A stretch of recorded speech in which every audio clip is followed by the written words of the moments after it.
Bom dia, boa tarde, boa noite, meu povo. Não sei em que horário vocês vão ver esse vídeo, mas sejam bem-vindos para mais uma catequese da nossa imersão Ser Fonte. O formato tá diferente, eu tive um probleminha técnico aqui nessa semana, mas para não deixar vocês sem, para continuar mantendo meu compromisso com vocês, eu tô gravando assim mesmo, um pouquinho mais improvisado, uma conversa um pouquinho mais rápida, mas do fundo do meu coração espero que faça um bom plantio, né, uma boa semeadura no coração de vocês, para que vocês aprendam um pouco mais e despertem a curiosidade para a gente falar sobre esse assunto tão importante, que é a catequese, é o catecismo, é aquilo que é a nossa doutrina e a nossa formação católica. Com base nisso, hoje a gente vai iniciar a nossa conversa a respeito das virtudes humanas.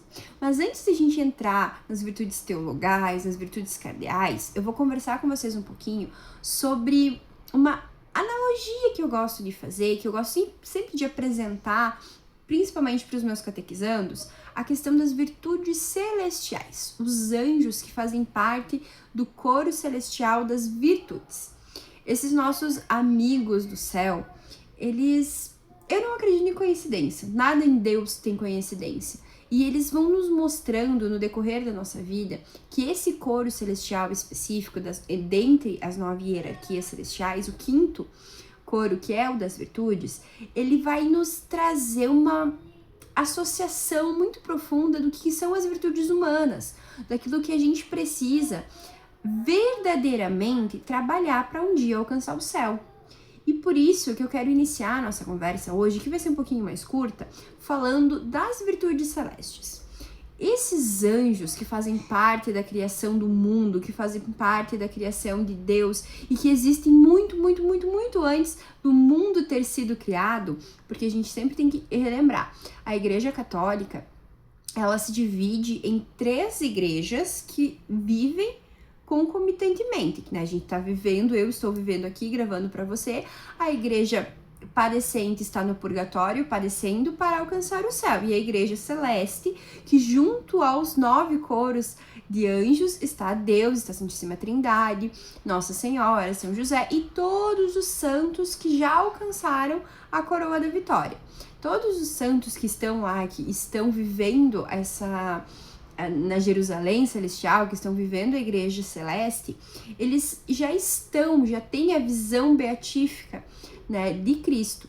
E as virtudes, esse coro celestial, ele já está no céu, ele já está lá, né? Antes mesmo da nossa existência, eles já estão lá. E eles, dentro da ordem, da organização do céu, eles vão nos mostrando, e a gente vai tendo Dionísio, a gente vai ver Rafael Brito, Pedro Siqueira, a gente tem o próprio São Tomás de Aquino, a tradição da igreja, outros santos padres, que vão nos explicando a respeito das hierarquias celestes, e eles vão nos mostrar que as virtudes em si, eles são os anjos que têm por ordem divina a execução diretamente no meio material, na nossa vida. As virtudes, elas são conhecidas como os anjos protetores, os anjos da fortaleza, que executam e garantem a boa execução da providência divina. Muita gente fala sobre a providência divina, sobre que nada falta àquele que está sob a bênção de Deus, que Deus cuida de nós, independente dos nossos pecados, das nossas faltas. E muitas vezes, esse cuidado de Deus, ele se dá mediante a execução e a boa execução que as virtudes celestes têm atuando aqui na Terra, sejam nos bens materiais, sejam com as pessoas, nos animais, na natureza. São anjos que verdadeiramente trabalham e servem a Deus, cuidando diretamente de nós. Porque a gente pode pensar assim, por exemplo, a hierarquia celeste dos tronos é o trono de Deus. Eles estão adentrando e cuidando e gerenciando onde Deus está. Eles não vão diretamente agir aqui com a gente, nas nossas coisas materiais. Já o nosso anjo da guarda, por exemplo, ele tem uma missão muito específica de servir a Deus, cuidando 100% do tempo de nós. Cada ser humano tem um anjo da guarda. Anjo da guarda não se repete. Cada pessoa nasce na concepção, naquele milésimo de segundo de concepção, Deus concede um anjo da guarda que acompanha a mãe enquanto está gestando e depois a criança depois que ela nasce e que vai acompanhar até o juízo final. Vale a gente lembrar que tudo isso que eu tô falando aqui é a nossa tradição. Muito vocês vão encontrar no catecismo, vocês vão encontrar na literatura católica, São Tomás de Aquino, Pseudo Dionísio, alguns escritores que fazem parte estudos da angelologia, tem a Loburnet, tem o Rafael Brito, Pedro Siqueira, que são pessoas, alguns brasileiros, que escrevem sobre os anjos e tem esse estudo cada vez mais adentrado. Eu sou só uma curiosa, uma catequista curiosa que está compartilhando aquela informação que tem. Tem pessoas muito mais qualificadas que eu para falar sobre isso. E é importante deixar isso bem claro. E para a gente adentrar mais um pouquinho, uma coisa que eu acho muito legal, por exemplo, nas funções. A gente fala muito, e tem uma música do CLJ que a gente canta. Tua igreja é um corpo e cada membro é diferente. São Paulo, se eu não me engano, na carta aos Hebreus, ele também fala sobre isso, que o corpo tem mão, tem pé e que cada um tem a sua função específica. Ele vai nos dizer que cada pessoa dentro da igreja é chamada, alguns a profetizar, alguns a ensinar, alguns a falar em línguas, ao dom da cura, né, o Espírito Santo e seus dons. E nas hierarquias celestes, nos anjos que nos precedem no céu, eles também têm uma ordem. Eles também têm uma ordem de serviço. Tem os que estão diretamente com a Santíssima Trindade, tem o nosso anjo da guarda, que nem eu estava falando, que está aqui com a gente o tempo inteiro. Tem os arcanjos, os 7 arcanjos, nós conhecemos 3, São Rafael, São Gabriel e São Miguel. Eu sou muito suspeita, meu filho é Gabriel por conta do arcanjo de São Gabriel, o meu pai é Miguel, então assim, foi chamando essa hierarquia. Mas a gente pode pegar, por exemplo, a história de Sara e Tobias, que São Rafael desce e acompanha todo o trajeto. A gente tem o Monte Gargano, que São Miguel, ele executa uma missão específica no exato momento em que ele pede a consagração do monte. Então, a gente vê a forma, São Gabriel na Anunciação a Nossa Senhora. A missão de cada um deles é a execução específica daquilo que Deus está pedindo. O que a gente vive na Terra, nós que estamos servindo, catequistas, o pessoal que faz liturgia, o próprio sacerdote, as religiosas, os leigos que estão gerando...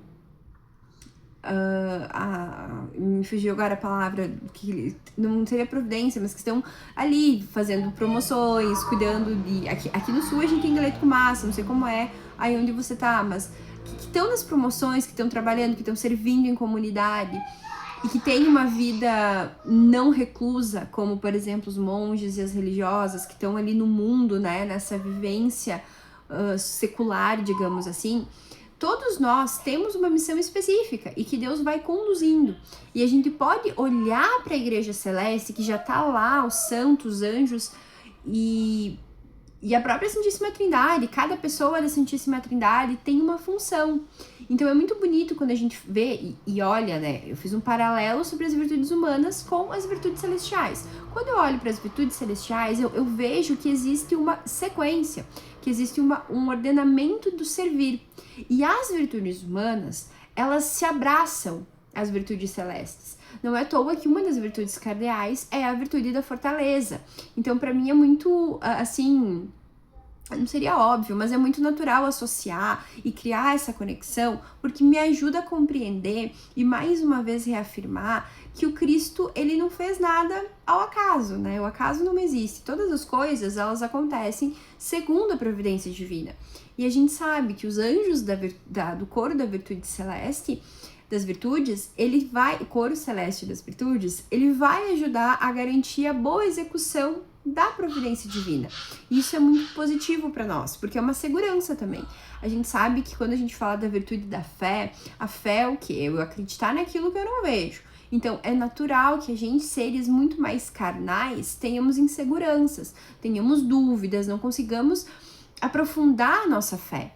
Né? Jesus nos diz lá na parábola do grão de mostarda, se você tiver a fé do tamanho de um grãozinho de mostarda, você pode mover um monte e ele vai andar. A nossa fé não chega nem a isso, a minha pelo menos eu sei que não chega, infelizmente ainda não chega, Mas esse cuidado que a gente tem, que a gente vai pensando e vai, sabe, buscando conexões ali, vamos trazendo, porque o testemunho, a gente vê lá no prólogo de São João Batista, ele dá testemunho do Cristo que estava por vir, que chegou logo um pouquinho diante, né? E ele diz, eu não sou digno de desatar as sandálias daquele que já veio antes de mim, porque o Cristo é o verbo, que tudo foi feito nele, por ele, e com ele e para ele. Então, quando eu olho e começo a apresentar as virtudes humanas para os meus alunos, e gosto de fazer essa introdução, é para que a gente consiga compreender que para Deus a execução, o esforço, o caminhar, o dia a dia, a história que a gente está contando, moldando e desenhando com o auxílio dele junto ao Espírito Santo é o que mais conta. Eu falo muito sobre isso, sobre a importância da gente compreender, e que foi uma dor, uma ferida muito grande minha, de entender que a nossa dignidade enquanto seres humanos, ela não se dá por obras, ela não se dá por quanto de resultado financeiro, social, nada disso mede a dignidade do ser humano, e sim o fato de sermos criados à imagem e semelhança de Deus. É essa identidade que eu tenho, essa é a essência daquilo que eu preciso viver, né? Quando eu vivo a certeza de quem eu sou em Cristo, a dignidade que eu tenho em Cristo, tudo que vai me acontecendo não tem o mesmo impacto, porque eu tenho certeza de que a minha casa, minha alma, ela é firmada na rocha, firmada no Cristo. É assim que a gente vai falar para os nossos filhos, com os nossos alunos, no nosso trabalho.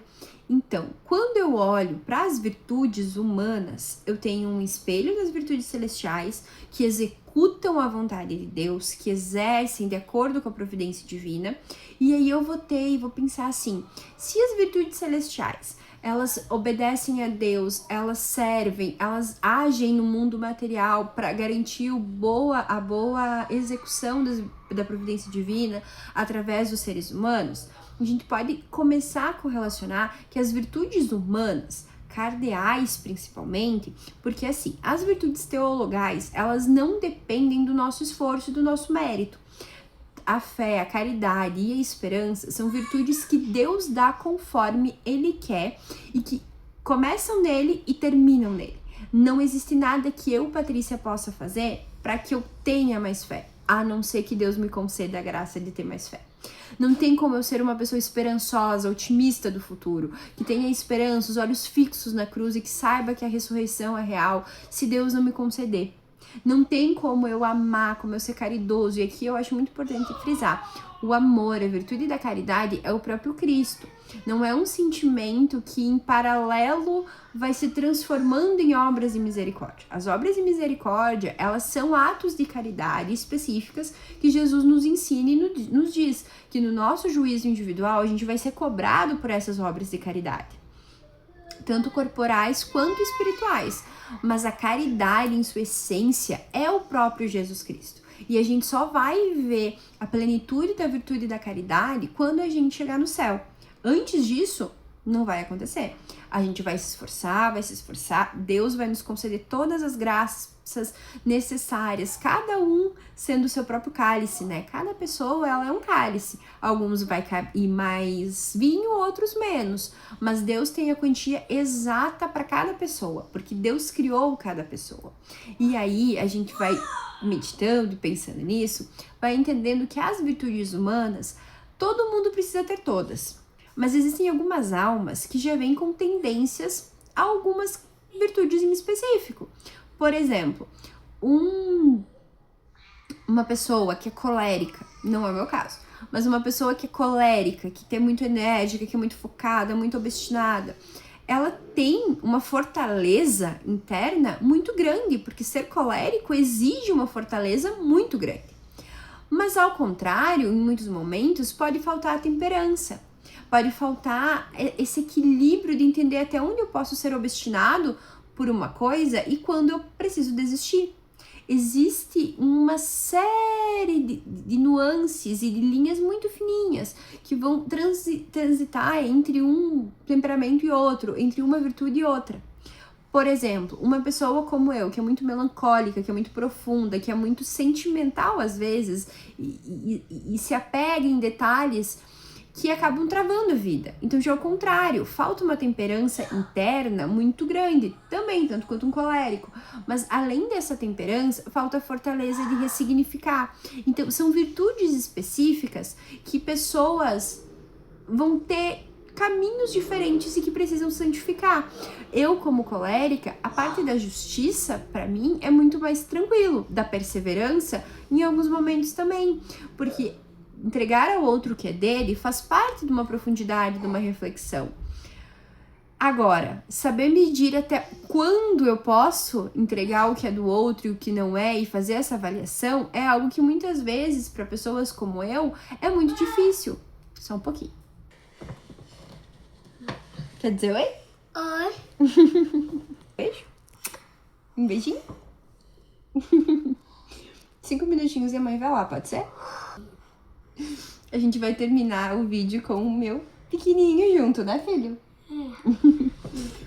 Então, a gente vai voltar agora para finalizar e lembrar vocês que existem 4 virtudes cardeais, que são a fortaleza, a prudência, a justiça e a temperança. E a temperança, isso aí, ó, o Gabi também já tá aprendendo.